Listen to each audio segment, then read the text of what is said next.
సమస్తమైన జనముల కంటే నిన్ను హెచ్చించి ఘనపరచును.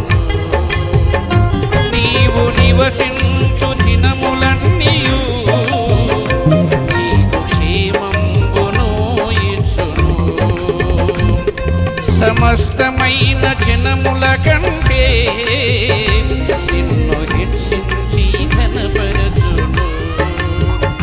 నీవు నివసించు దినములన్నీయు నీకు క్షేమంబు నీవచ్చును.